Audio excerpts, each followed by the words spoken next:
여러분 한 주간도 건강하셨습니까? 예, 오늘 여호수아 세 번째 시간 함께 보도록 하겠습니다. 오늘도 세 가지 질문을 함께 볼 텐데요. 하나씩 이야기 나누도록 하겠습니다. 먼저 첫 번째 질문입니다. 여호수아 6장부터 12장까지가 이 가나안 땅 정복 전쟁에 대한 이야기인데 내용을 파악하는 것이 쉽지 않습니다. 이스라엘의 가나안 땅 정복이 어떻게 진행되었는지에 대해서 설명해 주시면 감사하겠습니다. 신실한 대부분의 한국의 크리스천들이 그 송구 영신 예배 때 대부분 다 성경 일독을 좀 다짐하시잖아요. 그래서 창세기 1장부터 열심히 읽습니다. 그러다가 출애굽기 25장에 성막, 그 다음에 제사장 예복을 만드는 이야기에 딱 도착하게 되면 그때부터 성경 읽는 게 쉽지가 않아요. 왜냐하면 이게 15장이나 되거든요. 성막 그 얘기가 그 얘기 같고 제사장 예복도 우리가 오늘날 제사장 예복을 한 번도 본 적이 없기 때문에 너무 낯선 거예요. 근데 힘들게 이제 출애굽기 40장까지 읽었습니다. 그럼 또 하나의 이제 거대한 산이 우리 앞에 딱 놓이게 돼요. 그게 레위기 1장부터 7장에 나오는 5대 제사죠. 그래서 여러분 우리가 사실 오늘날 제사를 드려보지는 않잖아요. 그래서 뭐 제사장을 만날 일도 없고 제사를 드려본 적도 없고 성막을 본 적도 없다 보니까 이 뭐 성막, 제사장, 그 다음에 제사 이런 이야기가 나오면 너무 어려워요. 그래서 이 힘들게 또 통과를 했습니다. 자, 그러다가 여호수아 12장부터 또 보게 되면 이 가나안 정복 전쟁을 하는데 그 땅이 그 땅 같은 거예요. 이게 우리가 이스라엘 지리를 잘 모르니까. 그래서 참 여기서도 이제 성경 일독의 큰 걸림돌을 한번 또 만나게 되거든요. 그래서 여러분 뭐 세부적으로 우리가 살피는 건 쉽지 않겠지만 큰 틀에서만 여러분이 좀 일단 이해를 하시면 좋을 것 같습니다. 우리가 지난번에도 그런 말씀 드렸지만 이 가나안 땅 정복 전쟁은요. 땅 신학의 맥락에서 일단 이해를 하셔야 됩니다. 사람들이 발딛고 살아가는 모든 땅의 주인은 하나님이시고 그 하나님은 특정한 민족과 공동체에게 그 땅에 거주할 수 있는 기회를 주신다. 그들은 땅의 주인이 아니라 임차인으로 그 땅에 거주하는 것이다. 임차인이 그 땅에 계속 거주하기 위해서는 땅의 주인이신 하나님께 성실하게 임대료를 납부해야 된다. 그 임대료는 미시파트와 ጼ데크이다. 미시파트는 사법적인 정의가 구현되는 것이고 ጼ데크는 서로가 서로를 형제답게 대하는 것입니다. 근데 만약 임차인이 땅의 주인이신 하나님께 성실하게 임대료를 납부하지 않게 되면 하나님은 다양한 방식을 통해서 임대료가 체납되었다라고 하는 것을 알려주신다. 이런 하나님의 경고를 듣고 사람들이 마음을 돌이키면 가장 아름다운 거예요. 근데 하나님의 경고를 듣고도 임차인들이 임대료를 낼 마음이 제로 상태가 되었을 때 하나님께서는 기존의 임차인을 몰아내시고 새로운 임차인을 그 땅에 거주토록 하신다. 자, 이런 맥락 속에서 하나님은 가나안 7부족에게 먼저 가나안 땅에 거주할 수 있는 기회를 주신 거거든요. 근데 가나안 7부족이 하나님께 성실하게 임대료를 납부하지 않았습니다. 많은 기회를 주었지만 그들이 임대료를 낼 마음이 제로 상태가 되었을 때 이걸 창세기 15장 16절에서는 재가 가득하다라고 말을 했어요. 자, 그때 새로운 임차인으로 이스라엘을 가나안 땅에 거주토록 하신 거거든요. 그래서 여러분, 가나안 정복 전쟁은 이스라엘만을 사랑하시고 이스라엘만을 편드시는 하나님께서 이스라엘을 위해서 아무 죄도 없는 가나안 7부족을 몰아내시고 이스라엘을 그 땅에 살게 하신 사건이 아니라는 거예요. 땅 신학의 맥락 속에서 임대료를 체납했던 가나안 7부족을 몰아내시고 이스라엘도 동일한 조건 가운데 가나안 땅에 거주하도록 하신 사건이 바로 가나안 정복 전쟁입니다. 자, 이 가나안 정복 전쟁이요. 어떻게 진행되었는가? 자, 먼저 요단강 건넜습니다. 요단강 건너자마자 중부지방입니다. 중부지방. 이 중부지방에서 이스라엘이 제일 먼저 직면했던 도시국가가 여리고입니다. 여러분, 이때 가나안은요, 다 도시국가거든요. 거대한 하나의 나라가 다스리는 것이 아니라 하나의 성이 하나의 국가인 거예요. 이걸 우리가 도시국가라고 얘기하는데 여리고라고 하는 한 성 안에 그 성을 다스리는 왕이 있었어요. 그 다음에 아이라고 하는 한 성 안에 그 성을 다스리는 왕이 있었어요. 자, 이런 도시국가 체제로 그 당시 가나안이 존재하고 있었는데 요단강을 건너자마자 이스라엘이 제일 먼저 만났던 가나안 백성은요, 여리고성 사람들입니다. 너무나 놀라운 방식으로 여리고성을 정복하게 됩니다. 자, 그 다음에 두 번째, 아이성 정복을 하기 위한 전투를 치루었는데, 실패했어요. 그리고 왜 하나님께서 우리를 돕지 않으셨는가를 물었을 때 이 아간의 범죄라고 하는 것을 알게 되고요. 이제 아간을 처벌한 이후에 새롭게 아이성을 공격하게 되어서 아이도 정복하게 됩니다. 그러니까 요단강 건너자마자 이스라엘이 제일 먼저 전투를 벌였던 곳은 중부지방입니다. 중부지방. 자, 이 여리고와 아이가 이스라엘 백성들에게 정복당했다라고 하는 이야기를 듣고 나서 남쪽에 있는 도시국가와 북쪽에 있는 도시국가가 힘을 모으게 된 거예요. 그래서 여러분 너무 역설적이게도요. 원래 이스라엘은 도시국가 하나를 각계 격파를 하려고 그랬거든요. 그런데 여리고와 아이가 이스라엘에게 패배했다는 이야기를 듣고 나서 남쪽에 있는 도시국가들이 1대1로 이스라엘과 전쟁을 치르게 되면 자신들이 이길 수 없다라고 하는 것을 알게 된 거예요. 그래서 남쪽에 있는 도시국가들이 힘을 모으게 됩니다. 자, 이 힘을 모을 때 아도니 세덱이라고 하는 사람이 이 남부 연합군을 이끌게 되는 거예요. 그래서 아도니 세덱이라는 사람이 남부 연합군을 이끌어갖고 이스라엘과 전쟁을 치르게 된 거죠. 그래서 이 아도니 세덱과의 전쟁에서 이스라엘이 이김을 통하여서 남쪽에 있는 많은 도시국가들을 한 번에 정복하게 됩니다. 자, 먼저 중부지방, 그 다음에 두 번째가 남부지방이었고요. 이제는 북쪽이 이스라엘이 여리고 아이 정복했죠. 그 다음에 아도니 세덱을 중심으로 한 남부 연합군도 정복을 했죠. 그러니까 북쪽은 더 힘을 모았겠죠. 하소랑 야빈을 중심으로 해서 북부 연합군이 또 형성이 된 거예요. 그래서 이스라엘이 하소랑 야빈을 중심으로 한 북부 연합군과 전쟁을 치루어서 그 북부 연합군도 격파하게 된 거예요. 그래서 처음에는 중부, 그 다음에 아도니 세덱을 중심으로 한 남부 연합군, 그 다음에 하솔랑 야빈을 중심으로 한 북부 연합군. 그래서 중부, 남부, 북부의 순서로 이스라엘이 가나안 땅을 정복했다라고 하는 것을 우리가 기억하시면 되겠습니다. 자, 여호수아 9장 2절부터 15절을 보시게 되면 당시 이스라엘이 가나안 정복 전쟁을 할 때 가나안 백성들의 반응은 크게 두 가지로 나뉘어집니다. 첫 번째는요. 지금 제가 말씀드린 것처럼 힘을 모아서 이스라엘과 맞서 싸우려고 하는 적대적인 저항이었어요. 그래서 이스라엘을 힘으로 무찔러 보자. 이런 적대적인 저항이 하나의 방식이었고요. 또 하나는요. 이스라엘과 싸우지 아니하고 백기를 드는 거죠. 항복함을 통하여서 이스라엘과 동맹을 체결하는 방식을 선택한 민족들도 있었습니다. 아까 얘기했던 것처럼 이 아이성 사람들이 1차 전투에서 이스라엘을 이기는 것을 보고 나서 남쪽에 있는 나라들과 이 북쪽에 있는 나라들은요. 우리가 힘만 좀 모으면 충분히 이스라엘을 이길 수 있다. 승산이 있다라고 생각한 거예요. 그래서 힘을 모아서 힘 대 힘으로 이스라엘을 이기고자 했던, 그러니까 대다수의 도시국가들은요. 이런 적대적인 저항을 행했습니다. 자, 근데 기브온 민족들은요. 그렇게 하지 않았어요. 기브온 민족은 이스라엘이 너무너무 강하다는 걸 알게 된 거예요. 하나님이 이스라엘을 도우신다는 걸 알게 된 거예요. 그래서 마치 먼 곳에서 온 사람인 것처럼 위장하여서 이스라엘과 언약을 체결합니다.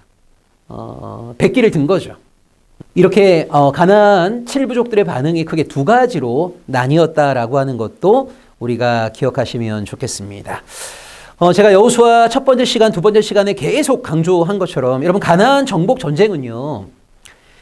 임대료를 체납했던 임차인을 교체하는 거룩한 전쟁이거든요. 가나안 땅의 주인이 누구십니까? 하나님이에요. 땅의 주인이신 하나님께서 다시 가나안 땅을 찾으시려고 하는 전쟁인 거예요. 누구와 누구의 전쟁입니까? 땅의 주인이신 하나님과 오랜 세월 동안 임대료를 체납하면서까지 가나안 땅을 차지하고 있는 가나안 7부족들과의 전쟁인 거예요. 이 전쟁에 이스라엘 백성은 하나님의 전쟁을 대행하고 대리하는 도구로 선택이 된 거죠. 즉 가나안 정복 전쟁은 하나님 대 이 하나님의 땅을 더럽혔던 죄인 사이의 전쟁이에요. 이것이 바로 가나안 정복 전쟁의 핵심이다. 이렇게 보시면 되고요. 우리가 항상 기억해야 될 것은 뭐냐면 이후에 이스라엘 백성들도 가나안 백성들이 심판받았던 동일한 이유로 하나님의 심판을 받게 되었다라고 하는 거 꼭 기억하셔야 됩니다. 자, 두 번째 질문 보겠습니다. 성경은 연좌제를 금지한다고 배웠습니다. 그런데 왜 아간의 범죄에 대해서 아간의 가족들도 심판을 받게 되었는지가 궁금합니다. 라고 질문 주셨습니다. 자, 여호수아 7장 22절을 함께 보겠습니다. 여호수아 7장 22절을 보시면요. 이에 여호수아가 사자들을 보내매 그의 장막에 달려가 본즉 물건이 그의 장막 안에 감추어져 있는데 은은 그 밑에 있는지라. 가나안 정복 전쟁은 헤렘 전쟁이거든요. 이스라엘이 어떤 전리품도 취할 수 없는 전쟁이었어요. 자, 근데 아간은요, 여리고성 전투에서 자신의 눈에 들어왔던 귀한 것들을 취했어요. 그리고 그것을 자기의 장막에 숨겨 두었습니다. 여러분, 아간이 장막 안에 숨겨 두었다라고 하는 말은요, 아간에 숨겨둔 그것을 아간의 가족들도 알고 있었다라고 보아야 하는 거예요. 자, 질문하신 것처럼 성경은 원칙적으로 연좌제를 금지하고 있습니다. 자, 대원칙의 말씀이 어디 나옵니까? 신명기 24장 16절에 나옵니다. 신명기 24장 16절을 보시면 아버지는 그 자식들로 말미암아 죽임을 당하지 않을 것이요 자식들은 그 아버지로 말미암아 죽임을 당하지 않을 것이니 각 사람은 자기 죄로 말미암아 죽임을 당할 것이니라. 자, 이것이 바로 성경의 대원칙인 거예요. 자식이 무엇을 잘못했다고 해서 그 자식의 죄 때문에 아버지가 처벌받지 않습니다. 아버지가 무엇을 잘못했다고 해서 그 아버지의 죄로 말미암아 자녀들이 처벌을 받지 않습니다. 자, 이런 식으로 연좌제를 금지하는 것이 바로 성경의 대원칙이거든요. 근데 여호수아서를 보시게 되면 아간의 범죄가 들통난 이후에 아간의 가족들도 함께 처벌을 받아요. 그럼 이런 질문이 생기는 거죠. 아니, 하나님의 말씀에 불순종한 사람은 아간인데 왜 아간의 가족들도 함께 심판을 받게 되었을까? 이거 연좌제가 적용된 것인가? 라고 생각할 수밖에 없는 거예요. 자, 그런데 우리가 아까 봤던 것처럼 성경의 대원칙은 연좌제 금지란 말이에요. 그러니까 기본적으로 하나님의 연좌제를 금지하신다라고 하는 것을 토라의 말씀을 통해서 알려주신 거예요. 이스라엘도 그것을 알고 있다고 봐야 됩니다. 자, 그럼에도 불구하고 아간의 가족들이 함께 심판을 받았거든요. 자, 이것은 연좌제가 적용되었기 때문에 심판을 받은 것은 아닌 거죠. 자, 그렇다면 왜 아간의 가족들은 함께 심판을 받게 되었을까? 아까 여호수아 7장 22절에서 본 것처럼 아간이 물건을 훔쳐갔고요. 장막 안에 숨겨 두었거든요. 이것을 가족들이 알았다고 봐야 돼요. 알았음에도 불구하고 아간의 범죄에 대해서 책망하지 않았어요. 아간의 행동을 돌이키도록 돕지 않았어요. 그러니까 그들이 처벌을 받은 것은 아간의 죄 때문이 아니라 아간의 범죄에 아간의 가족들이 침묵하고 함께 그 이익을 얻으려고 했던 공모자였기 때문에 아간의 가족들도 심판을 받은 겁니다. 여러분, 아간의 가족들이 아간 범죄의 공모자였다라고 하는 걸 어떻게 알 수 있습니까? 아간이 훔친 것을 장막 안에 숨겨 두었다. 그 장막 안에 숨겨져 있는 것을 장막 안에서 함께 생활하는 가족들이 알지 못했다라고 하는 것은 거의 가능성이 없다고 봐야 됩니다. 그러니까 안타깝게도 이 아간의 가족들은 아간의 범죄에 수혜자가 되기를 원한 거거든요. 반대하면서 아간의 잘못을 책망하면서 아간을 도왔어야 되는데 그렇게 하지 못하고 아간의 범죄에 대해서 공동의 수혜자가 되려고 하다가 결국 아간의 범죄가 들통났을 때 아간과 더불어서 하나님의 심판을 함께 받게 된 거예요. 이런 부모님들이 어린 자녀들에게 이런 말씀 많이 하시잖아요. 정직하게 살아라. 나쁜 일 하지 마라. 이런 훈계 참 많이 하십니다. 때 부모님이 노년이 되었을 때 이 장성한 자녀가 부정한 돈으로 자신을 봉양할 때 따끔하게 훈계하는 부모들은 또 많지가 않습니다. 그러니까 자신도 모르는 사이에 부정한 이익의 수혜자로 살아가고 있는 거죠. 이 부정한 이익의 수혜자로 살아가게 될 때 그 또한 하나님 앞에서 올바른 삶의 모습이 아니다라고 하는 것을 우리가 이 아간의 가족들의 이야기를 통해서 함께 기억하시면 좋겠습니다. 자, 여러분 여호수아서에 보시게 되면 라합의 믿음에 라합의 가족들이 동참한 거거든요. 그래서 라합이 말했을 때 라합의 가족들은요, 하나님의 구원을 기대하면서 함께 모여 있었단 말이에요. 라합 때문에 라합의 가족들이 다 구원받은 게 아닙니다. 라합의 가족들은 라합의 믿음에 동참한 거예요. 그래서 라합의 가족들이 구원받은 것처럼 이 아간의 가족들도 아간의 범죄에 공모하여서 하나님의 심판을 받게 되었다라고 하는 거 기억하시면 좋겠습니다. 자, 세 번째 질문 보겠습니다. 이스라엘이 가나안 땅을 정복한 시점이 정확히 언제쯤인지 궁금합니다. 라고 질문 주셨습니다. 자, 이스라엘이 가나안 땅 정복 사건을 언제 행한 것인가? 여기에 대해서는 크게 두 가지 주장이 있어요. 하나가 주전 15세기로 보는 입장이 하나 있고요. 또 하나는 주전 13세기로 보는 입장이 있습니다. 그러니까 결국 핵심은요, 이스라엘이 언제 출애굽했는가? 이게 핵심인 거예요. 왜냐하면 출애굽하고 나서 광야 40년 이후에 바로 가나안 정복 전쟁이 일어나게 되는 거니까 언제 출애굽했다고 보느냐에 따라서 가나안 정복 전쟁의 시점이 달라지게 되는 거죠. 자, 그러면 이스라엘은 언제 출애굽을 했습니까? 여러분, 출애굽의 시점과 관련돼서는요, 여기도 두 가지 주장이 있거든요. 하나를 이른 출애굽이라고 얘기하고 또 하나를 늦은 출애굽이라고 이야기합니다. 자, 먼저 이른 출애굽은요, 열왕기상 6장 1절의 말씀을 근거로 해서 이스라엘이 주전 1446년에 출애굽했다고 보는 거예요. 자, 열왕기상 6장 1절을 보겠습니다. 이스라엘 자손이 애굽 땅에서 나온 지 480년이요. 솔로몬이 이스라엘 왕이 된 지 4년 12월 곧 둘째 달에 솔로몬이 여호와를 위하여 성전 건축하기를 시작하였더라. 여러분, 열왕기상 6장 1절은 우리에게 굉장히 중요한 정보를 제공하고 있어요. 자, 솔로몬이 성전을 언제부터 건축하게 되었는가? 통치 4년. 근데 그 통치 4년이 출애굽한 이후 480년이라고 말하거든요. 물론 여기 나와 있는 4라든가 480년이라고 하는 것은 완전수예요. 그래서 물리적인 의미 외에 이 가장 온전한 때에 성전 건축을 시작하였다, 이런 의미로도 해석은 할 수 있습니다.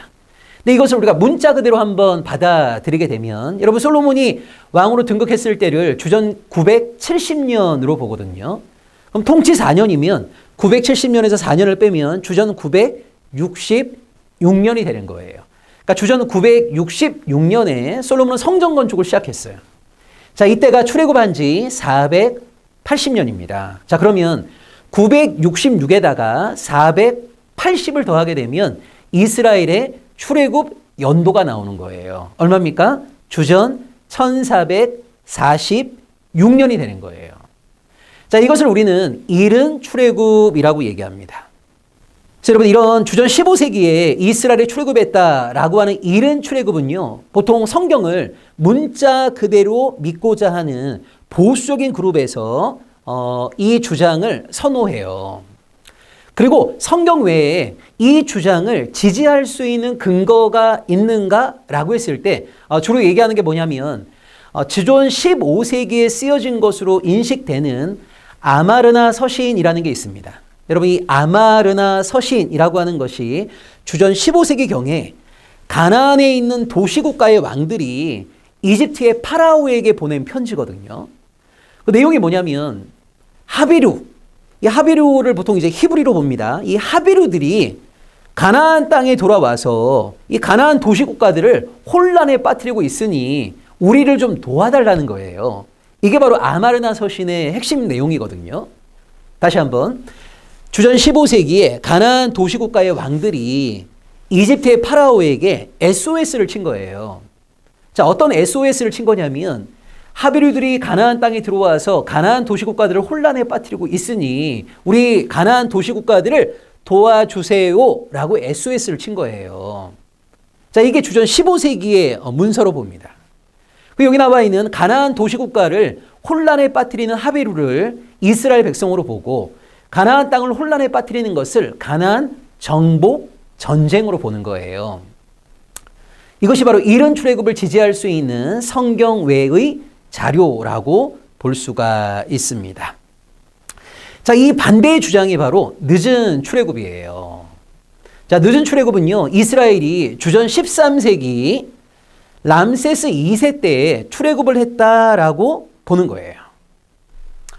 여러분 역사에서 보셨겠지만 이 람세스 2세는 건축가로 아주 유명하거든요. 이때가 주전 1250년 경입니다.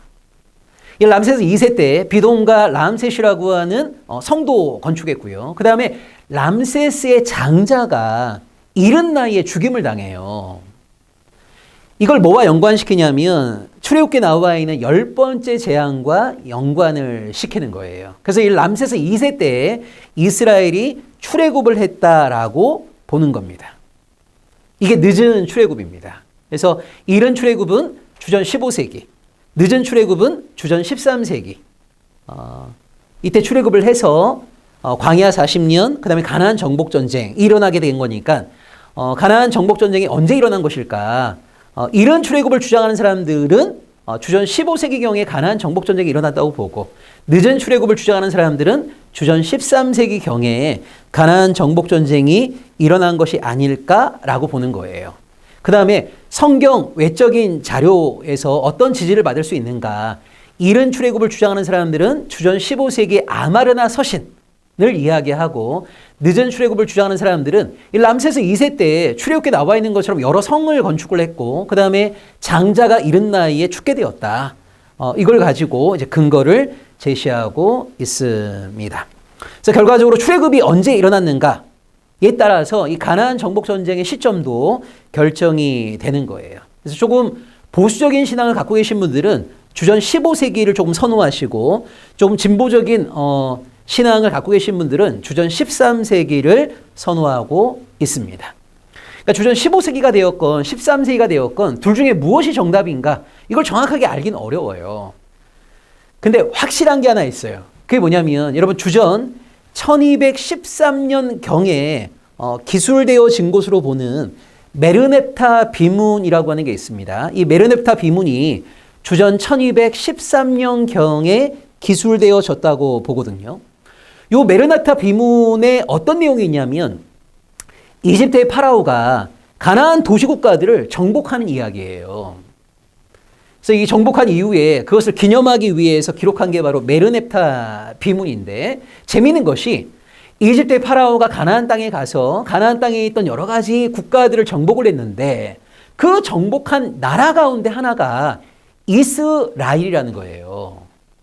그러니까 이스라엘이라는 나라를 주전 1213년 이전에 정복을 한 거예요. 자, 그렇다면 가나안 땅에 이스라엘 공동체는 1213년 이전에 존재했어야 하겠죠. 그러니까 이건 확실한 겁니다. 그래서 출애굽의 시점, 가나안 정복 전쟁의 시점을 우리가 정확하게 말할 수는 없어요. 두 가지 주장이 팽팽하게 대립하고 있습니다.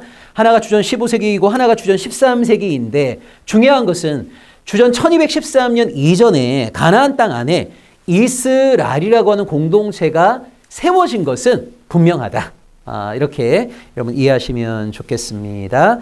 자, 오늘 세 가지 함께 살펴보았습니다. 첫 번째는 가나안 정복 전쟁의 순서에 대한 질문이었는데요. 요단강 건넌 다음에 가나안 중부 지방, 그 다음에 아도니세덱을 중심으로 한 가나안 남부 연합군, 그 다음에 하솔랑 야빈을 중심으로 한 가나안 북부 연합군. 그래서 중부, 남부, 북부의 순서로 이 가나안 정복 전쟁이 이루어졌다라고 하는 거.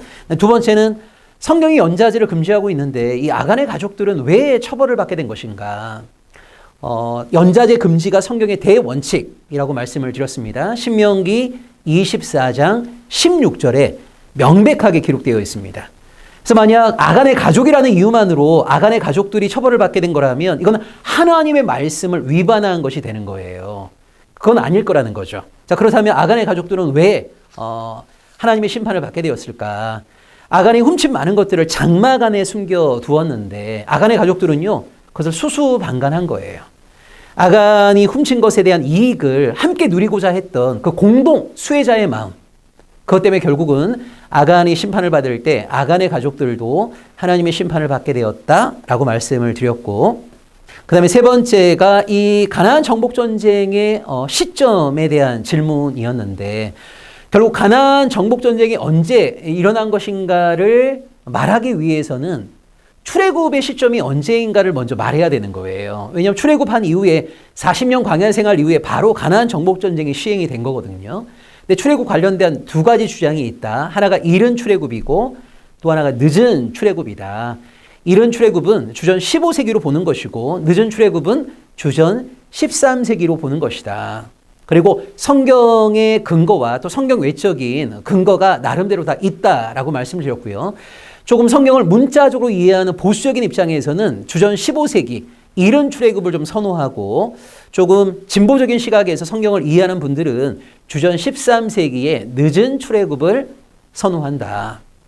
그래서 이 출애굽의 시점을 언제로 보느냐에 따라서 가나안 정복 전쟁의 시점이 달라질 수밖에 없다라는 말씀 드렸습니다. 그래서 주전 15세기로 보건 13세기로 보건 중요한 것 가운데 하나가 바로 이 메르넵타 비문이라고 하는 거죠.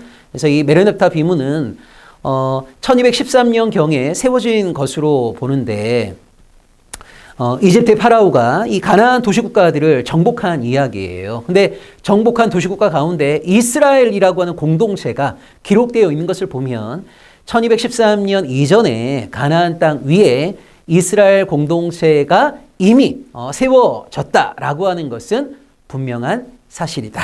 자, 오늘은 이 세 가지 질문을 함께 살펴보았습니다. 여러분 이번 한 주간도 이 하나님과 신실하게 동행하시면서 하나님의 백성다운 아름답고 또 건강하고 행복한 삶 누리실 수 있기를 주의 이름으로 축원드립니다. 고맙습니다.